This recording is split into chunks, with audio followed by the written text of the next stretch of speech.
Michio Yunoki's hotel was suffering even before Prime Minister Shinzo Abe announced the 2020 Tokyo Olympics would be delayed 1 year.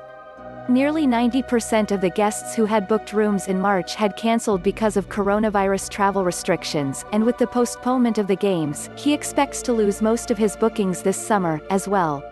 It's had a huge impact on our business, and for others it's been even worse. A hotelier I know had to shut down. He just couldn't survive the current situation, said Yunoki, who runs the Little Japan Guest House in Asakusabashi, a popular tourist district in Tokyo.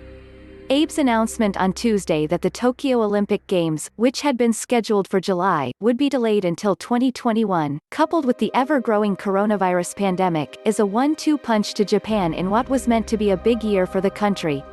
The delay was hardly a surprise in Japan, but came after weeks of mounting criticism from athletes and national Olympic organizations the world over, including several that said they would refuse to send teams to the Tokyo Games if they carried on as planned.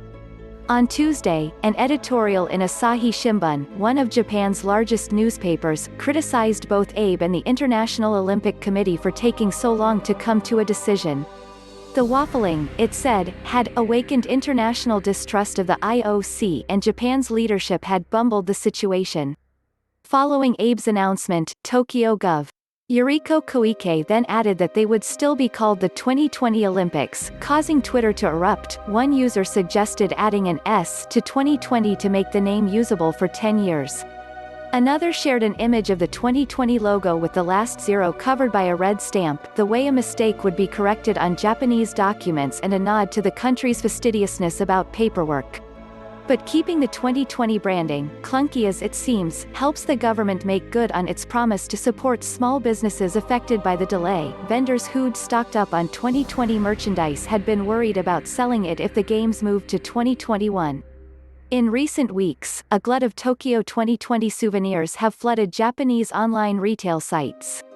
Many experts don't expect the delay itself to have long-term economic impacts, but the pain that industries closely tied to the games are feeling now could be a harbinger of what's to come for the world's third-largest economy as the coronavirus crisis continues to unfold around the globe.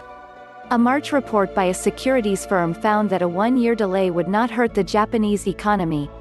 The expense of running the games will remain the same, and the audience will most likely return after the worst of the virus has passed, says Yuhei Takano, an economist at SMBC Nikko Securities Inc., who co-authored the report. But if the delay is followed by a coronavirus-related financial crisis, as is widely expected, Japan will likely be hit hard.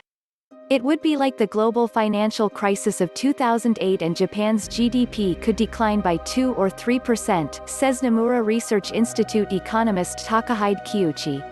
Kiuchi points to the Chinese economy, which was already slowing before it was crippled by the COVID-19 outbreak that originated in Wuhan. He says China, which is Japan's biggest trading partner, isn't likely to recover from the effects of the pandemic for at least a year. Couple that with a huge reduction in tourism and a decline in exports to the US, and it's a mix that will be hard for Japan to surmount, he says. Compared to all that, the postponement of the games is not a huge factor. The country is particularly vulnerable because its economy is already fragile, with large government debt. Abe had hoped to juice it by increasing overseas tourists, and set a target of attracting 40 million visitors to Japan in 2020, capped by the Olympics. Hotel construction boomed, and the government helped the industry reach out to overseas tourists. For example, the Tokyo Metropolitan Government worked with Go Yuasa, the operations director for Noga Hotel in Tokyo, to book every single room in the property to international guests coming for the games.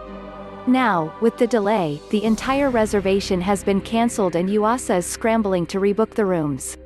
The government has indicated it wants to support vulnerable industries like hotels, and plans to help small businesses get no-interest loans so they can stay afloat until next year. But that might not be enough. For small hotels and inns, it's already a matter of life and death, says Setsuko Sato, a representative of the Japanese Ryokan and Hotel Association. She says the coronavirus-related drop in tourism is crushing Japanese hotels. She fears the government loans to address the Olympic delay won't solve the problem. Even if the Olympics are held next year, it's not at all certain that this year's losses will be recovered or that they'll be able to survive until then. Yunoki, who runs Little Japan Guest House, is taking matters into his own hands. He helped launch a campaign to encourage people to buy vouchers that can be redeemed for hotel stays in the fall, when he expects the coronavirus pandemic to ease. Having the cash immediately would help him and other small hotel owners bridge the gap. Still, even as it girds for a more significant economic downturn, Japan is, for now, faring better in the COVID-19 outbreak than many other large nations. It has a relatively low number of infections, about 1,200, compared to tens of thousands in the US, China and Western Europe, although some critics point to low access to testing as a possible explanation.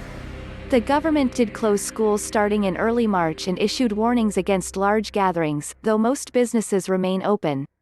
And yet on Monday, as Abe first broached the topic of delaying the Olympics, the country was celebrating its annual Cherry Blossom Festival, the time of year when Tokyo residents pack into parks to picnic under the fluttering blooms.